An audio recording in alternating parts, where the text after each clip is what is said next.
Hello everyone and welcome to the Rift. Today, we're gonna be making everyone's favorite content. That's right, it's a tier list. Now if you don't know what that means, then where have you been for the last 10 years? But don't you worry, because I've got you covered. A tier list is a ranking of items from best to worst. In this case, we're going to be ranking cards based on their viability in the current metagame environment. Today, we'll be ranking main deck cards. First, let me explain the tiers. S tier means that something is too good to the point where it probably needs a nerf.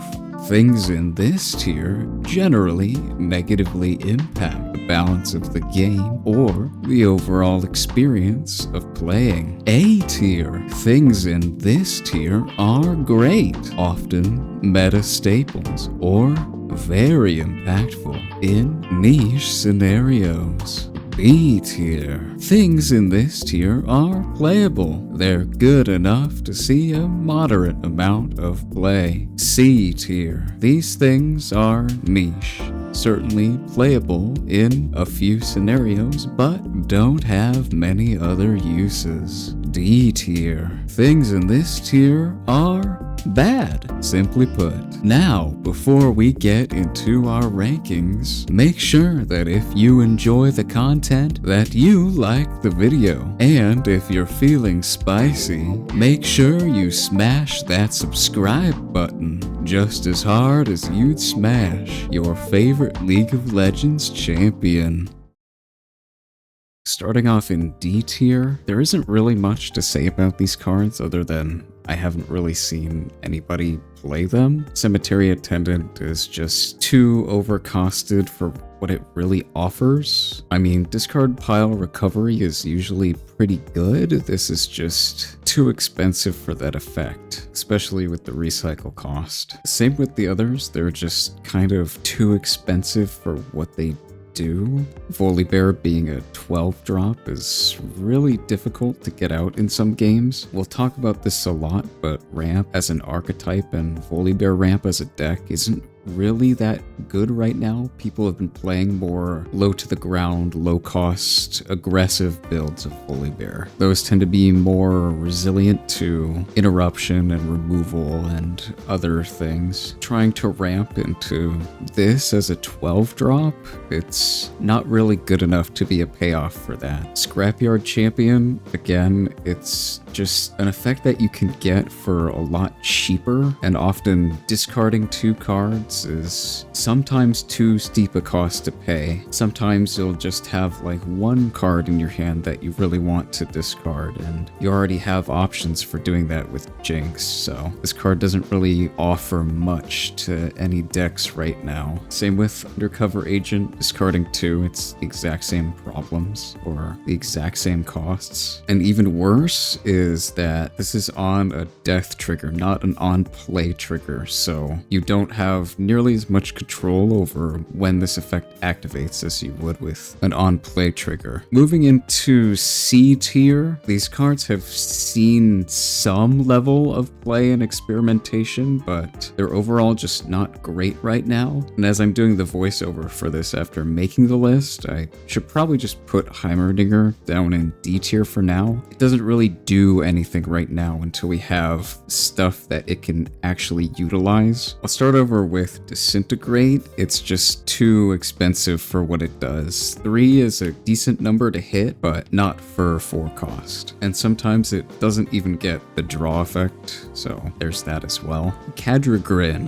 This could draw a decent amount of cards, yes, but again, ramp as a strategy just is very underpowered and sometimes hard countered in general, so trying to ramp into a 9-drop, which just draws a few cards, isn't really great in a ramp deck where the cards you're going to be drawing you probably can't play because they're also going to be larger. Volibear doesn't really have a problem with maintaining hand size. Some of its stuff is going to be big enough to the point where it'll sit in your hand and your hand will build up over some games if you don't draw enough cheap stuff to play out in the early game. So this doesn't really really fix any problems with the deck. Drawing cards in volley just generally isn't amazing. It's decent, but you'd rather have more board presence and play a card that actually impacts the field in some way instead of just draws you some cards. Tryndamere, it's kind of the same problem. It doesn't really impact the board. You just play it down and then it sits there for a turn. And the 2 recycle cost isn't great either. Yes, this can score some points and maybe close out the game as a finisher sometimes. So I stuck it in niche here because it does have some theoretical uses. As with all the cards in this tier, they're just either more difficult to justify including in decks than cards in the tiers above them, or just haven't really found a home or need to be experimented with more to really understand what they're good at and trying to do. Clockwork Keeper, this card could be very good in the future if there are decks that care about drawing cards, like have triggers of when you draw a card, do something, but currently we don't have that, so this card just doesn't really do much. It's an okay card. I mean, late game, you could just play it for 2 and hopefully draw into like an out or something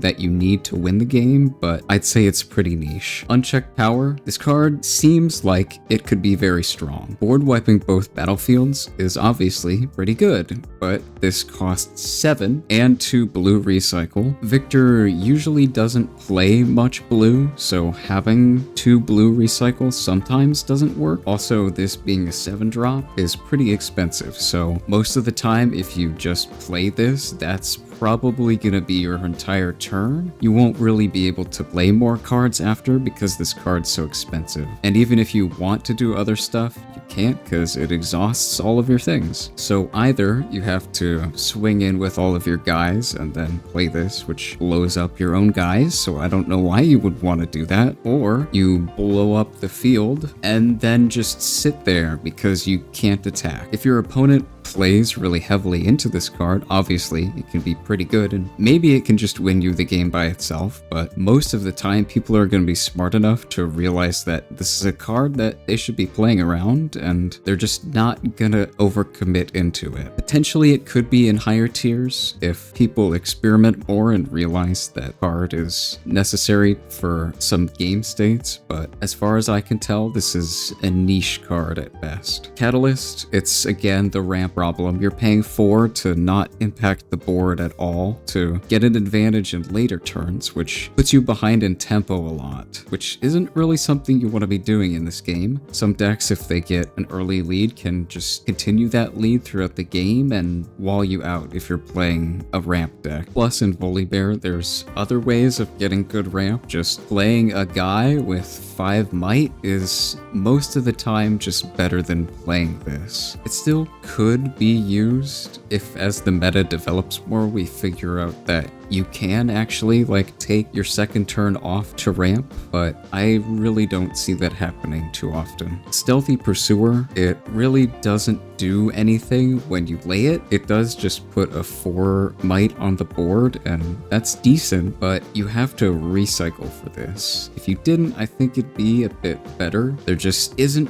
really a reason to play this. I mean, yeah, you can drop this turn 2, the next turn play a unit, and then move both of them, but you can achieve a similar effect anyway, with Yasuo at least, and there are just better things to be doing with 4 mana and a power. Again, this card could be pretty good, and I could be underestimating it, but I really don't see it being played too much, and like I said, there are just some better alternatives to this card at the moment. Possession, this is an interesting card. It's very expensive to play, and if it gets countered, you probably just lose the game, which is the main problem with this card and why it's probably not seeing that much play. Even if you play this and they return what you target to their hand, then that also sucks. Theoretically, yeah, taking something big is really good, but again, the biggest thing in the format is a Volibear, and that's it. And most of the time, Volibear's not just gonna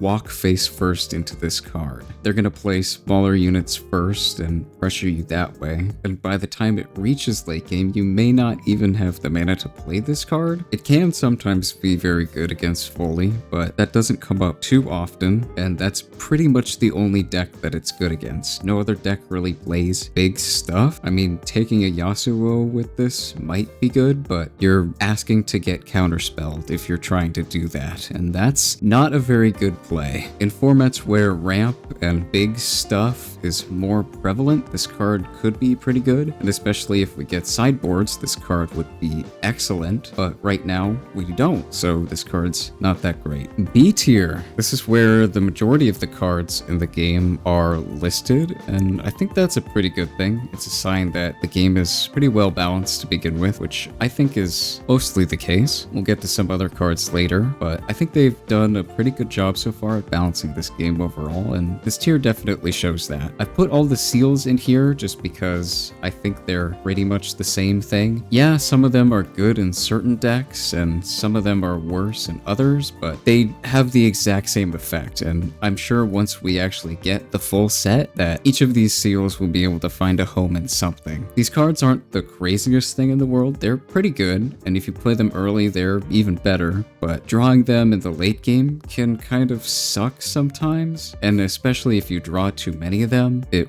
really sucks. They're not broken like mana rocks might be in Magic. They're kind of different than that. They're not mana rocks, they're power rocks, which is a different thing. They do let you preserve some mana over the course of the game, so in that sense, they are kind of like mana rocks. They, instead of ramping you, they prevent you from de-ramping yourself, which is kind of a form of ramp if you think about it, but it's a delayed form of ramp that'll happen later in the game, not right now when you play them. I think these cards are pretty interesting design-wise, and I think they are probably much healthier for the game overall than if they were to be just mana rocks. In some decks like Jinx, they have additional synergy because Jinx wants to empty your hand as fast as you can, and these cards let you do that for a cheap cost. They also trigger effects like Legion, which is really good in Jinx and in Victor as well, which is a really neat interaction, and I'm glad there are already a ton of these like cool little synergies in this game already, and we don't even have all the cards yet. The Rocket.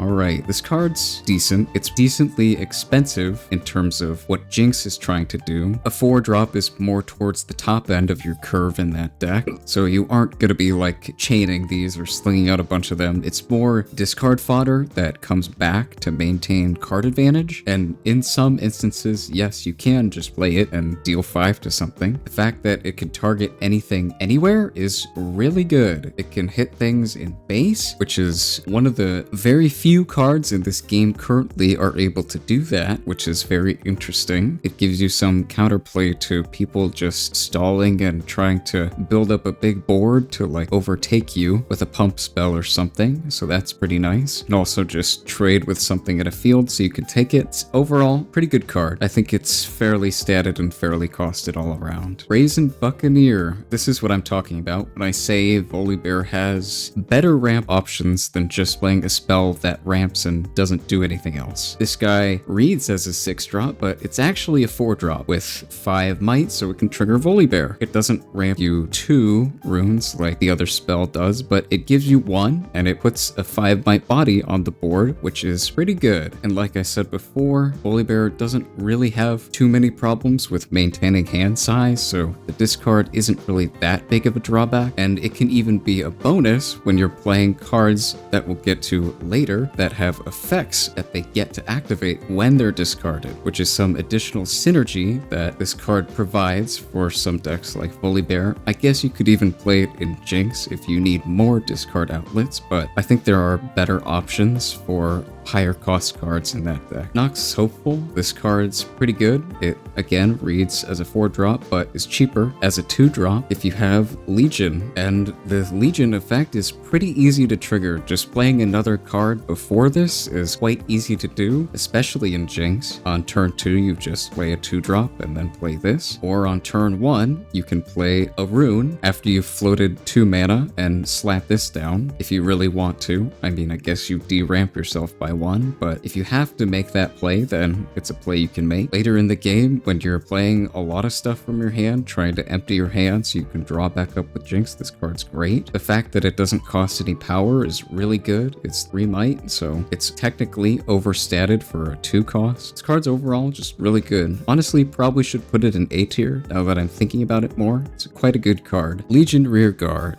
I think this card's decent. It's just 2 drop, 2 might. If you want to pay some more, can attack right away. It's pretty good for just sniping out an open battlefield in the end game to win. It's also just good for winning combats if you need some extra might on board. It's good in the early game to just take something right away and maybe back it up with some other stuff so you can hold some points early. Just a decent card. I think it's got a decent amount of uses and it's not over or under costed in any way, so it's just a good playable card. Blazing Scorcher. This card is interesting. I think it's very similar to Rearguard, except the same things apply much later in the game. I find myself thinking about this card as more of like a removal spell than a unit, especially in Volibear, where if this card comes down and then clears some stuff so you can kind of stabilize in the mid game. It also triggers Volley's effect as it's got 5 might, which is pretty good. In Jinx, I'm a lot more iffy on if this card will see play. There's kind of just other good options in higher cost slots. 5 is quite a lot to pay for just one guy that doesn't do anything, and if you want to use its effect right away, you have to pay 6, which is quite a lot for Jinx. You don't really want to be doing that. Volibear, I guess this is technically small Volibear, because bigger Volibear is a 12 drop, so small Volley. This card's pretty good. I think this is honestly one of the best boss monsters we have in the game. If this card comes down, it's pretty difficult to deal with the deflect. The problem with this card comes from it being a 10 drop. It's the only thing you're doing that turn when you're playing it, unless you have 12 runes, which happens some games, but usually if you're at 12 runes, you haven't been doing enough in the early game in terms of impacting the board and playing stuff out that actually impacts the game state. So usually this is the only card you're going to be playing when you play it, which is okay. If you combo the next card we're going to talk about, Magma Worm, into this, that's decent because it can attack right away the turn that you play it, but playing this card down just as is it's okay. Next turn you'll get a ton of value, but that's next turn. You have to wait until then. So this card can be very impactful in games, or it could never get played. So I think putting it in playable is a pretty good compromise. Now that I've mentioned Magma Worm, let's talk about it. Like I said before, it combos with Volibear. Play Worm on 8, deramps you by 1, but Volibear triggers and ramps you again, so you have 8. Next turn you have 10, so you play Big Volley. You can attack right away. That's a pretty good combo. And if you've stabilized the game state beforehand and you're doing this combo now, chances are pretty good that things are going to go well for you that game. However, this card kind of needs an open game state to be good. If you're just playing this down when your opponent has stuff, especially a bunch of stuff, it doesn't do anything. It just sits there for a turn. Next turn, it'll be good, but you let your opponent take points and have their board and build more stuff up. So this card is really only amazing in open game states. If you don't know what that is, it just means your opponent doesn't have anything and you don't have anything on the board. That's what that means. Meditation. I think this card is okay. You can play maybe 1 or 2 of it, but I wouldn't go for 3, definitely not. In this game, I find that just in general, playing cards that don't really have an immediate effect on the board aren't great, and this card kind of encapsulates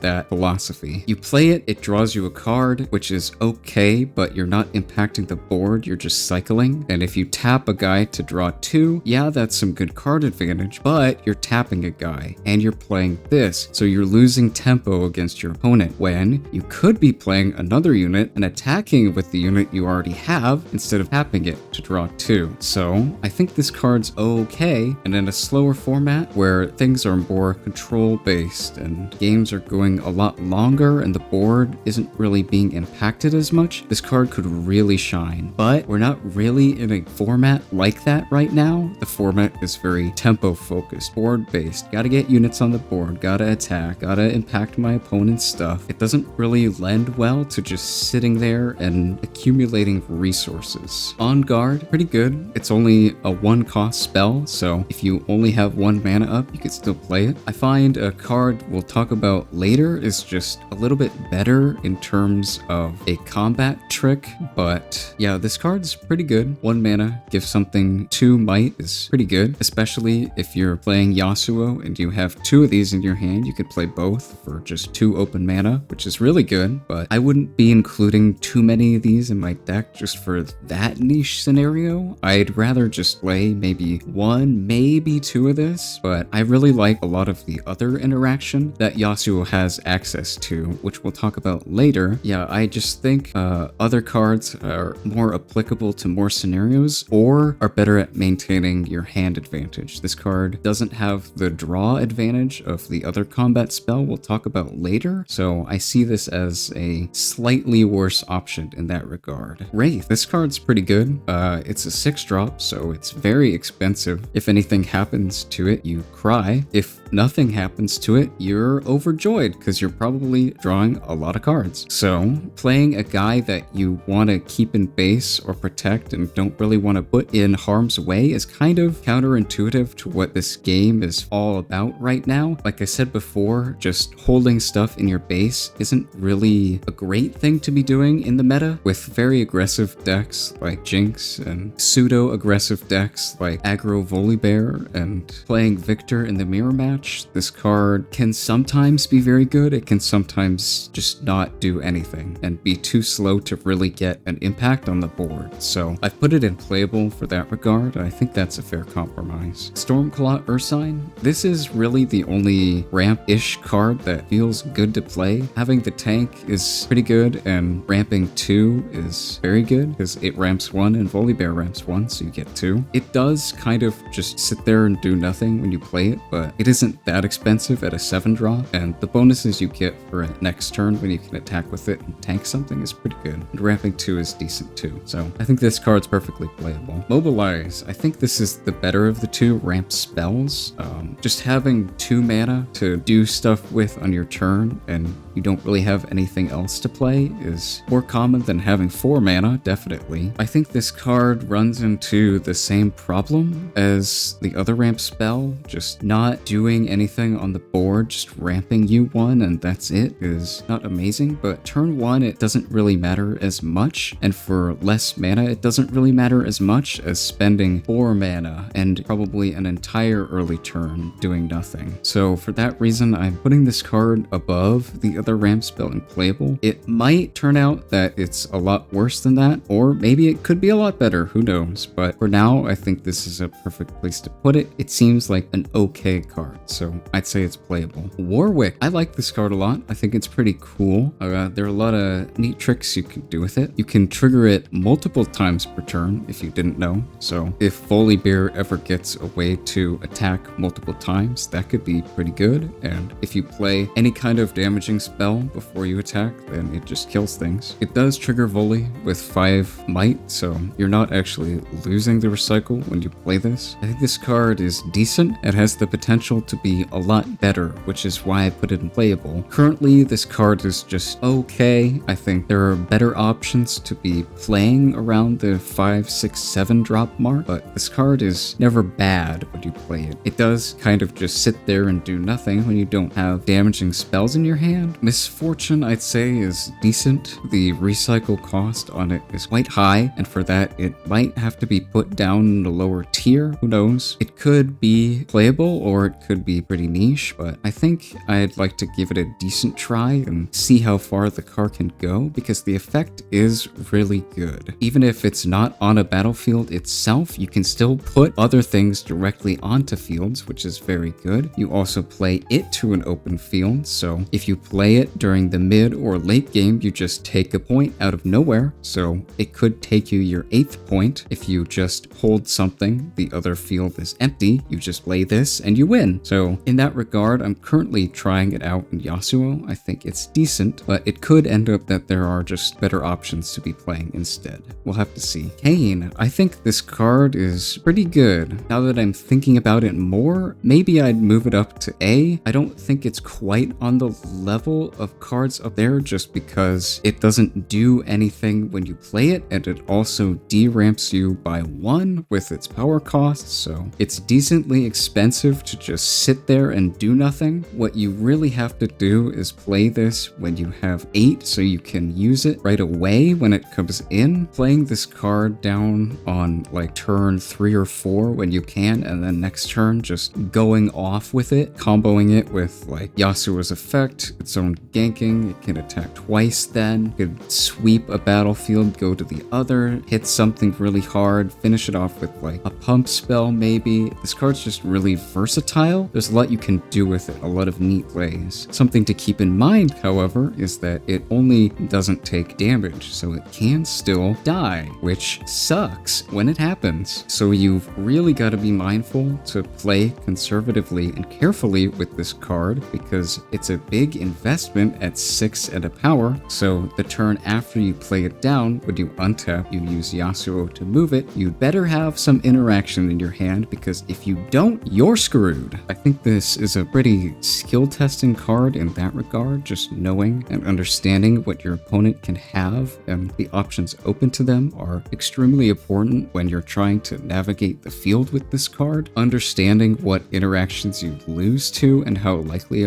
they are to occur is very important. And something interesting you can do against this card is hold up mana on your turn, even if you have something to play, because that will bluff the Kayn player into thinking that you have an answer to their Kayn, so they might misplay and play too conservatively with the card and just not do enough with it, or not even do anything with it if they don't have any answers in their hand to back up attacking with the Kayn. They could just be frightened, get bluffed out of attacking with it entirely, and in that regard, I really like this card being in the playable tier because I think it really rewards skill expression and it gets a lot better in the hands of a good player. Knowing when to play a Kayn to combo with it next turn, or just playing your Yasuo or playing other things is a very important skill to have when playing Yasuo. So this card could be very good sometimes. It could also just die and do nothing and waste 6 mana sometimes. So I think it's perfectly unplayable. Jinx, Purple Jinx. I think this card is pretty good. The effect has the potential to just go absolutely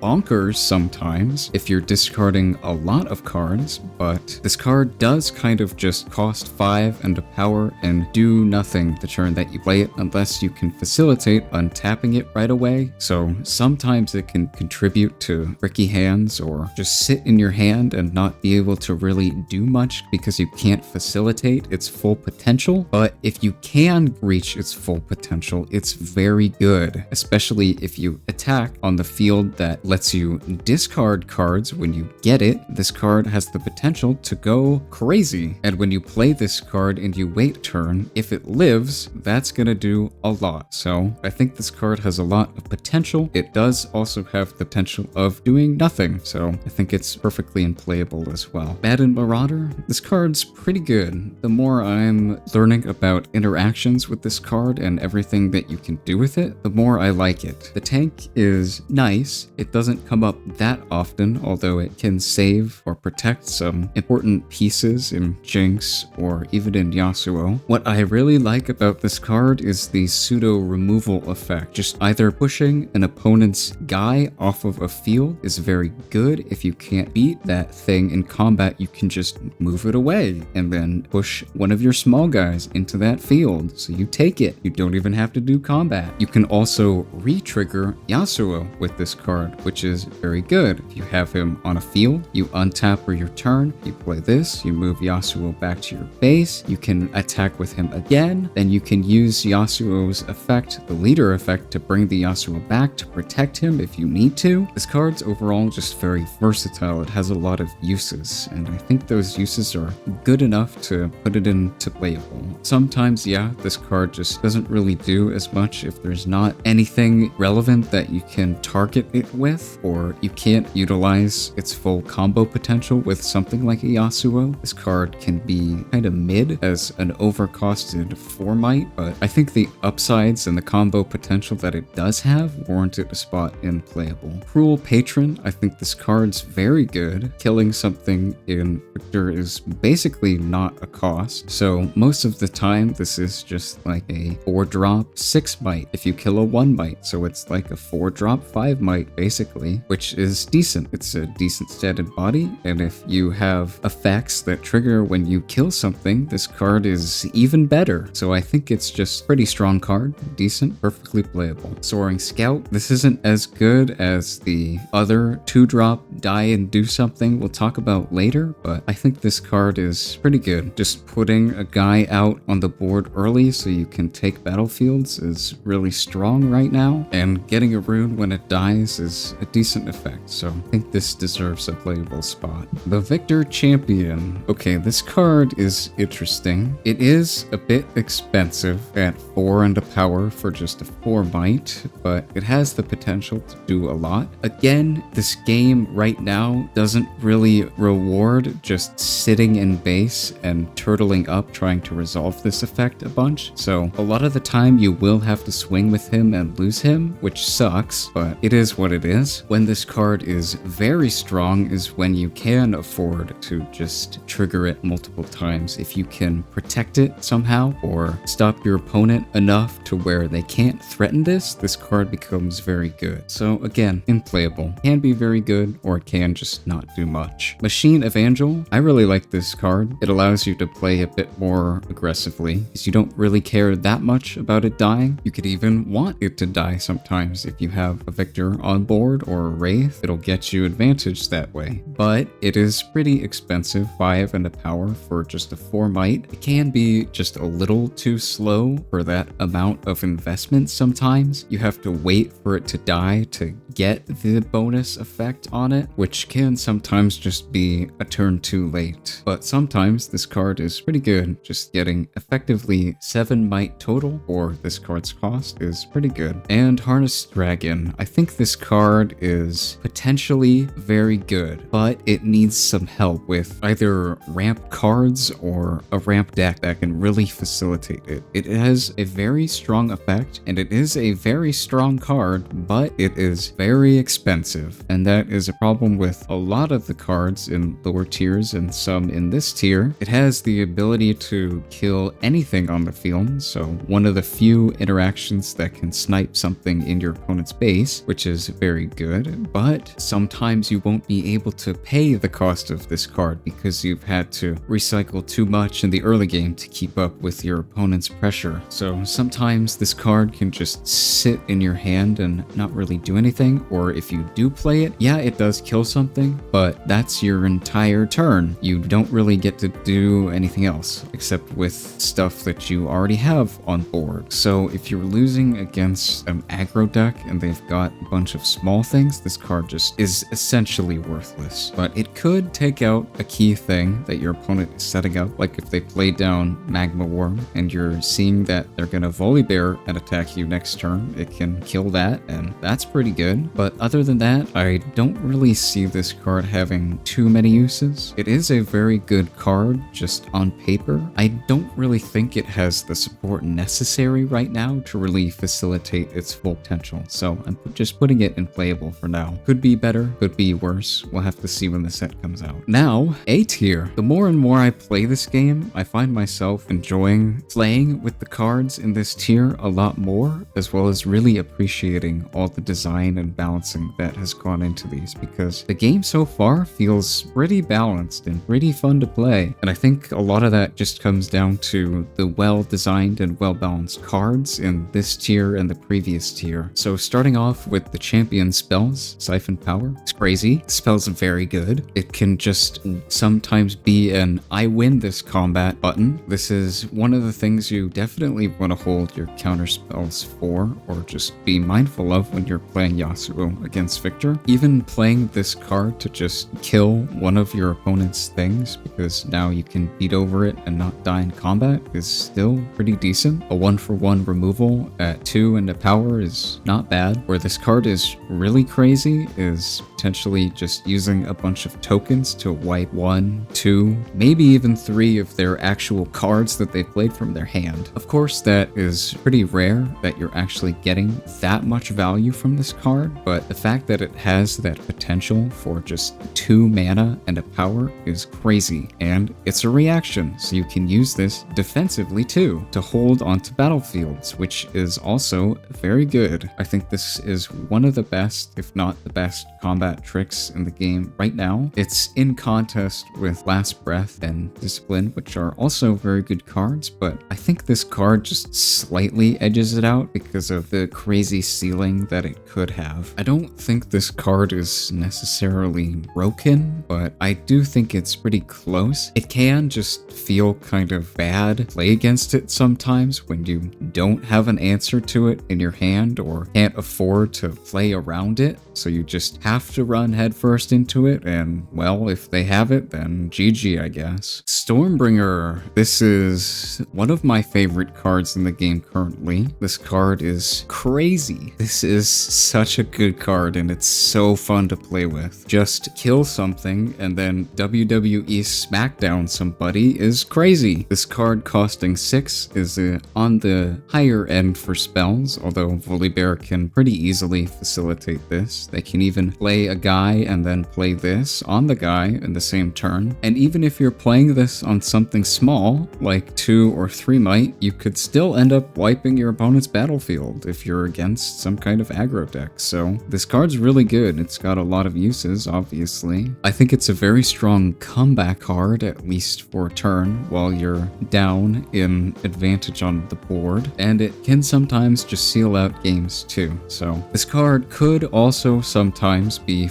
a little frustrating to play against. Sometimes you just have to put enough guys on board to get over something big, and if they Stormbringer all your stuff, well, I guess that's that. Another card that you absolutely have to hold your counter spells for when you're playing Yasuo. Speaking of Yasuo, Last Breath is pretty good. I might bump it down to B tier, just thinking about it more, because this card is quite expensive for really what it does. Being 3 and recycling 2 is quite rough. That's how much Wind Wall costs, and Wind Wall has the potential of countering things like Stormbreaker or Grand Stratagem or Possession or any other spell that costs a ton. So the potential upside on Wind Wall I think is a lot higher than on Last Breath, but Last Breath is just a decent I win this combat now or I kill your thing kind of card. Vi, I think, is a very, very strong card. It's more of a mid to late game card. You're not going to realize its full potential in the early game, and you're probably not going to play it in the early game just because of that recycle cost. Playing this down turn 1 is definitely a feels bad if you have to do that. Going down to 1 mana on turn 1 definitely doesn't feel great. However, in the mid to late game, this card is a 2-drop that can potentially swing for like 7, 8, 9 bite. I don't know. Depends on how many cards you have in your graveyard. So the potential ceiling for this card is astronomical. It is important to note that this effect is sorcery speed, or in our game's terms, you can only activate it outside of combat on your turn when nothing's happening. So it can be interrupted or interacted with potentially. We don't really have a reaction that can touch your opponent's base right now, but if we do, then this card becomes a little less strong, definitely more fragile. But for right now, you kind of just play this, pump it, and then swing, and it's very good. If you're playing aggro volley, you can play this, make it bigger, play challenge, kill something, swing. Sky's the limit, really. It even combos well with Stormbreaker, so there's that. Chemtech Enforcers. I think this card is pretty good. Just 2 mana for a 2 might, discard something. Decent. Got Assault 2, so it attacks for 4 when it's a 2-drop. That's pretty good. Overall, this card just doesn't really have downsides, and you'll see that same thing with a lot of cards in this tier, they don't really have downsides. I mean, of course, every card has downsides, right? Even Pot of Greed has downsides, but that card's still broken. But realistically, most games, I think you'll find that cards in this tier are generally just good or outstanding, depending on the situation. Flame Chompers, I think, is also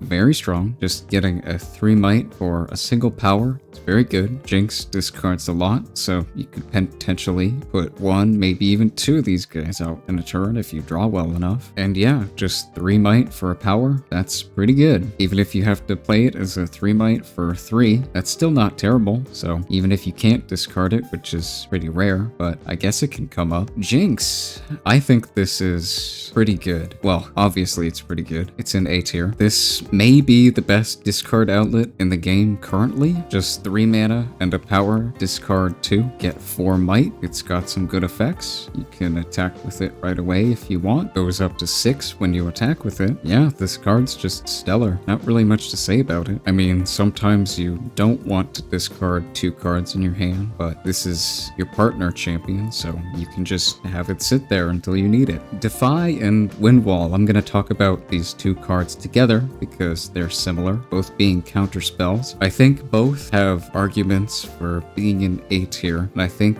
both have arguments for including more copies of the other in your deck. It really just depends on the metagame and matchup spread, what your deck really struggles against. These cards can definitely help you. If you're struggling with more cheap spells like removal or combat tricks, putting some more Defy in your deck will be better. If you're struggling against big bombs like Stormbringer or Stratagem, then some more wind walls might help. I think a good mix of both is pretty good on average, and that's currently what I'm running in Yasuo. 3 Defy, 2 wind wall. I think just having the "no, don't kill my guy" button on Defy is really good. It really helps your guys stick on board and be really difficult to remove, and protecting Yasuo against cheap removal spells is just always gonna be good. And Windwall 2, it does technically do the same thing in that it can hit cheap spells, but that's obviously not as good as using a Defy against those spells. I think where Windwall really shines is in countering large spells like Stormbringer or Stratagem. Anytime you get to counter one of those spells, you just feel like you're in an excellent position. And even if you have to counter something that's cheaper than Windwall, you still often don't feel that bad because you've stopped your opponent from doing whatever they wanted to try to do. So you've still technically won that interaction, even if you may have not won it in terms of mana or power advantage. Though I think drawing multiples of this card is where it feels maybe a bit clunky sometimes. And if your opponent isn't really playing the big spells or is just playing units, then this card obviously isn't going to be very strong. But I think the crazy potential upsides that it has is enough to warrant its spot in A. And I think as they print more spells in this game that are high cost and crazy, this card will just become even better. And it's the same for Defy too. I think that as they print more good cheap removal, this card's value just increases.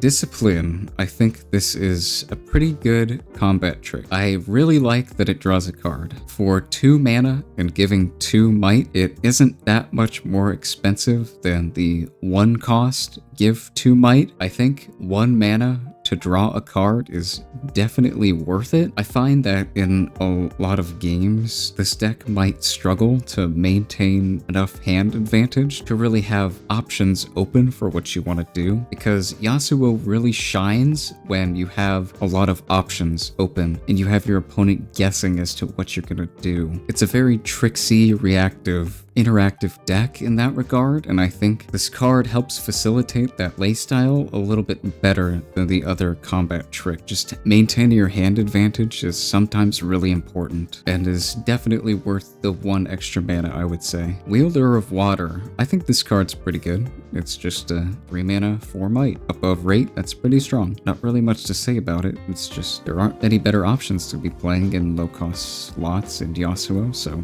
you just play this. Caitlyn as well in the 3-drop slot. The power cost on it kind of sucks, yeah, but playing this going second on turn 1 is just very strong. If they don't interact with it or have an interaction next turn, you can just use Yasuo effect to move this and then get a battlefield maybe. You can use a combat trick to definitely get a battlefield, or a counter spell if they have a response to what you're trying to attack. And then once it's on the field, you get a point, you use its effect, kill something else on the other field, and then you've secured maybe 2 battlefields, which is pretty strong. I could see this card maybe being bumped down to B tier because of the power cost. That is quite a steep thing to pay for Yasuo on turn 1, but I think the potential upsides that it has warrants a spot in A. Who knows, maybe further testing will reveal that you really need that extra rune, but who knows. Stupefy, I think this is very strong. 1 mana, -1, draw 1. Pretty good. A lot of times you'll just need 1 more pip of damage to secure a battlefield or have your unit not die on defense, so just having this as an option is pretty good, and drawing a card for 1 mana is pretty good. Even if you just play this as 1 mana, draw 1, trying to like dig into a Siphon Power or something else that you might need, maybe a win condition, this card's still pretty good, so I think it firmly deserves a spot in A. Watchful Sentry,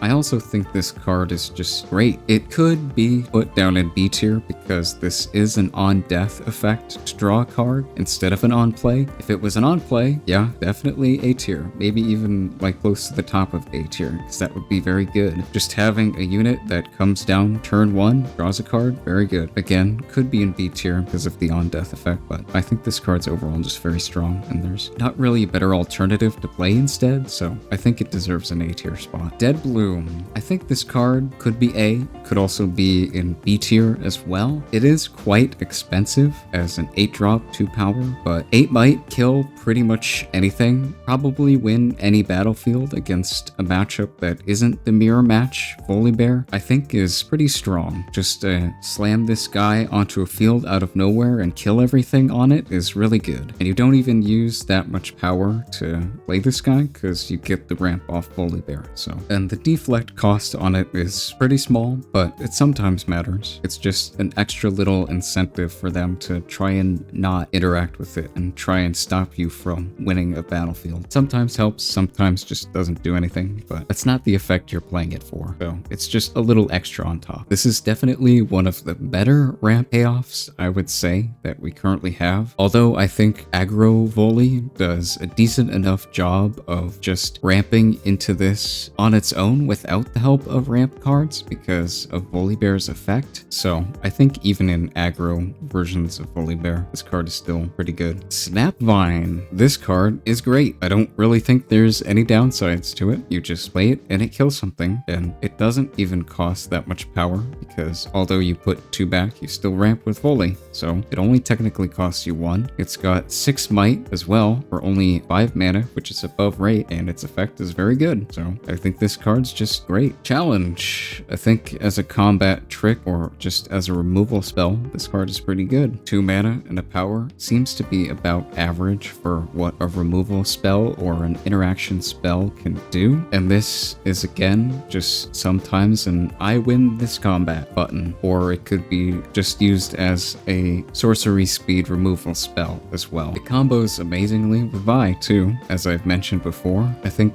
overall this is just a good card. Misfortune, I was initially pretty iffy on this card. I thought it might not be that great, but the more I see its potential and what it can do, the more I come around to putting it in higher tiers. I could be overestimating it a bit and it could be stuck in B tier still, but I think this card deserves a spot in A, at least for now. It does have that nice 5 might, which Volibear loves, so there's that, as well as it just being a decently priced card at 5 and a power. That's not too much to pay, and if you want to accelerate it, which is pretty good, you can pay 6 and 2. You ramp 1 with volley, so it's like you're not even paying 2. The ganking on it isn't that relevant, although it can come up sometimes. It's more for the accelerate effect, and then when it moves, you can ready something else. So you play down a cheap guy and this accelerated, you attack with this, you untap the cheap guy and you attack with it too. So you can attack with two things the turn you play this card. I think this card will definitely just get better and better as time goes on, and we get effects that care about attacking printed on cheaper and cheaper units. So I think even if this card turns out to not be that great when set 1 comes out, I think it has the potential of being better and better as we get more and more cards. Teemo. Now initially, when I saw this card, I didn't think that much of it, truthfully, but the more I play with it, the more I think this is maybe one of my favorite cards in the game so far. This card for 2 mana or 1 power can be a 4-drop, which is very good. Playing this as a hidden doesn't even feel that bad. When you have this and another unit on a battlefield, this being hidden face down, and your opponent tries to remove the guy on your battlefield, normally a hidden spell just goes away, or if it's Hidden Blade, you can chain it to kill your own guy and draw. But this being a hidden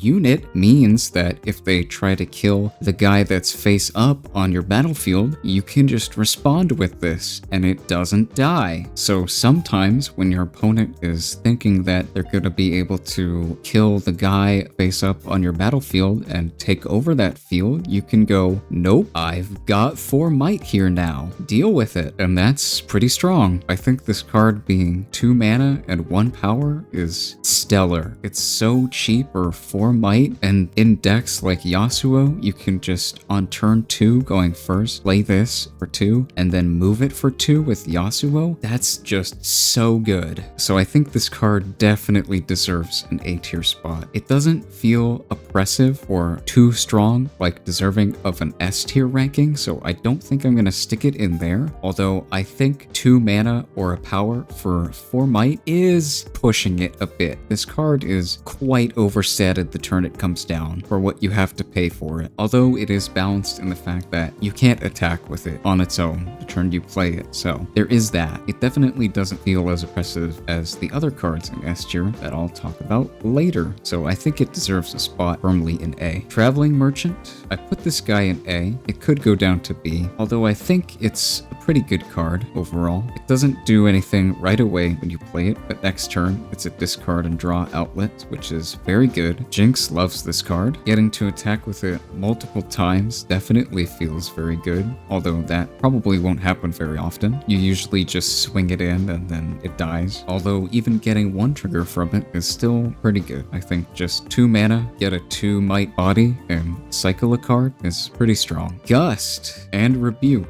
Again, I'll talk about these two together because it's the same situation as Defy and Windwall. I think Gust, being 1 mana, is pretty crazy as a tempo swing. You just return anything that's 3 or less, which is pretty good. It's a decent amount of things in the game that are strong. Against aggro, this is quite good. Against other decks, this loses a bit of its power level. Although this game is quite aggro-based, I'd say right now, so I think this card gets a decent amount of usage no matter what deck you're playing against. It does have quite a few good targets to return to hand, although sometimes if you return something like a Vanguard Captain, they get to play it again and get its value a second time, so that doesn't feel great. But I think this card is just a must play right now until we get better options for removal, because the only other removal option we have is Rebuke, which can return anything at a battlefield though. Both of these cards are only at battlefield, which I think is quite a bit of a limitation, but I think that's necessary for these cards, otherwise they'd be too good. I think these cards are in the same situation that Defy and Windwall are in, as that you can play more copies of Gust if you're having trouble against aggro matchups, and more copies of Rebuke if you're having trouble against matchups that tend to go taller rather than go wider. I think both of these cards deserve their spot in A tier, at least until we get better options. Yes, the 2 recycle cost on Rebuke can sometimes be pretty steep, but hey, if you have to play it, then you have to play it. If it's a game-winning play, then who really cares how much you have to pay for it? This card does run into issues, of course, drawing too many of them, especially in matchups where it's not as good. The 2 recycle cost, if you have to pay it once, that's usually fine in a game, but if you have to pay it twice or even 3 times, that's a lot, and it can start really hurting on your tempo. Right now, I'm currently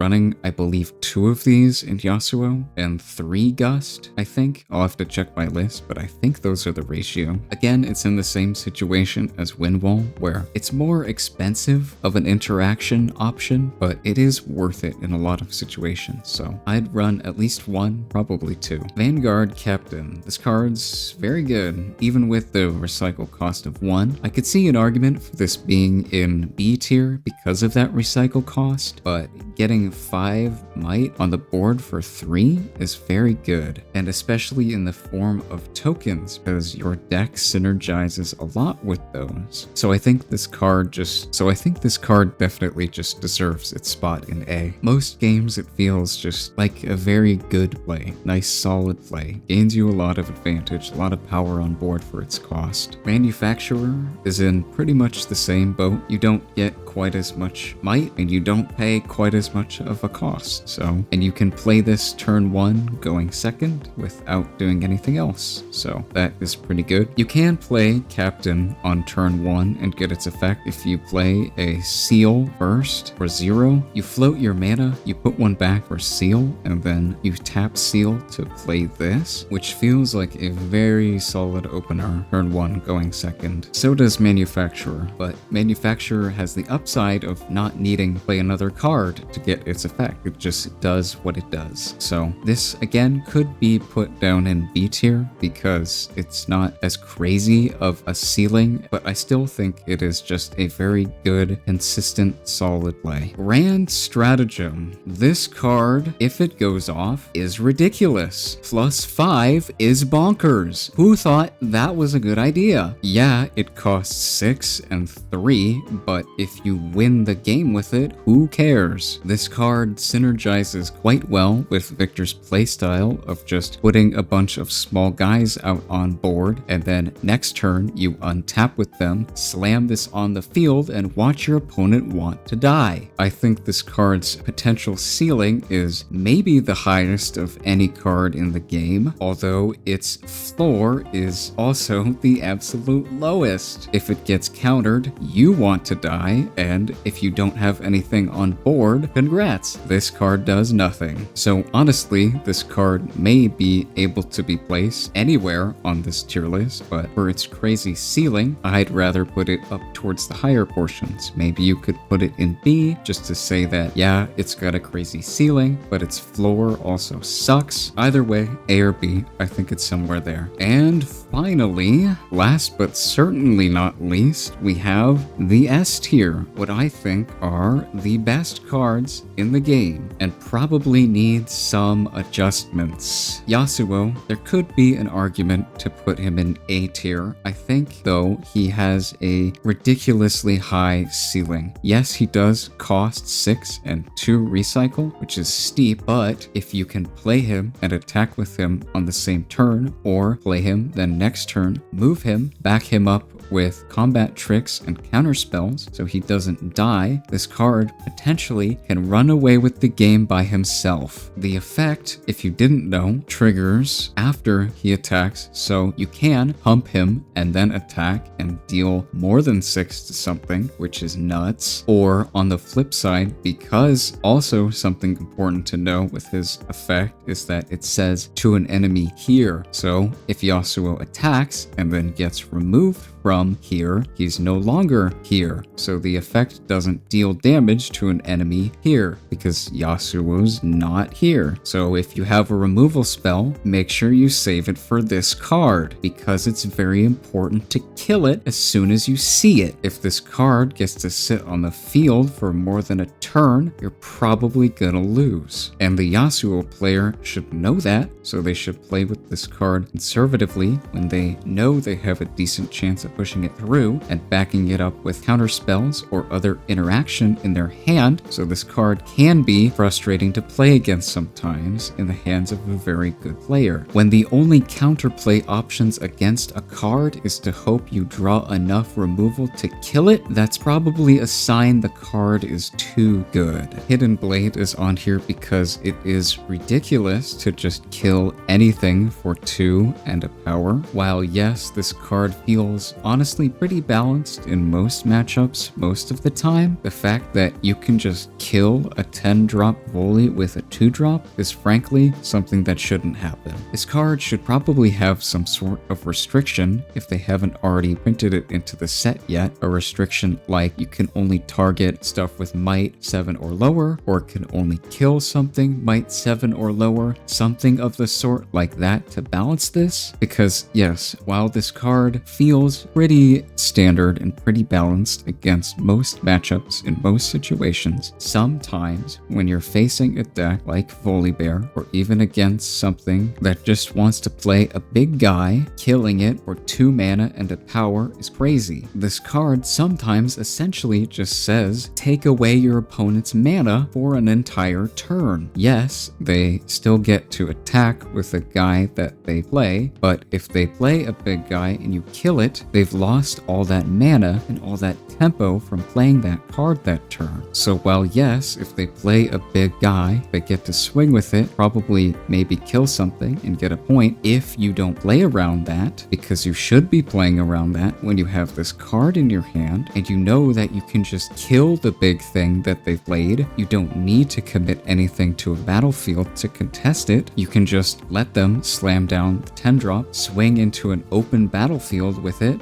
give them a point, yeah, but then you kill their 10-drop or 2. And while, yeah, you give them 2 cards, but as I've said before, Volibear isn't really a deck that takes great advantage of having tons of cards in their hand, because their cards are, on average, higher costed than other decks. Sure, you can draw them into a bunch of low-costed stuff, yeah, but you've still put them so far behind in terms of mana advantage and tempo in terms of playing things and utilizing their mana that sometimes the extra cards just don't matter. So again, I think this card really needs some sort of limiter based on what it can hit. Then it would feel pretty well balanced and line up pretty nicely with all the other interaction spells that we have. But as this card stands in its current incarnation, I think this card is just a bit too strong. Specifically against high-costed units, it really can feel soul-crushing to play against sometimes. I mean, what are you gonna do? Just not play the cool 10-drop? I mean, come on, who doesn't want to play the cool 10-drop? Let Volibear play the cool 10-drop. Pull the Weak is on here not for 1v1 reasons. I think it's honestly fine. Yeah, again, it can feel pretty bad against Volley sometimes if they don't have another guy, but aggro Volley usually will have another guy, so it's not that crazy. This card is on here because it is fundamentally broken in free-for-all, and maybe 2v2 as well. It depends on the matchup then, but I could see it being busted in there as well. If you play this in free-for-all, it just says 2 mana kill 3 things, which is ridiculous. So unless you're fighting against 3 aggro decks, this card is gonna get some absurd value. And for that reason, I put it on here. I honestly would expect them to have different ban lists or different balancing or different formats, simply because cards like this interact with free-for-all and 2v2 very differently than they interact with 1v1. So if there's any reason that they would balance those formats differently or have different ban lists for them, I think this card and maybe other cards like it are big reasons for that. And honestly, if you ask me, I would just either limit or ban this card in free-for-all.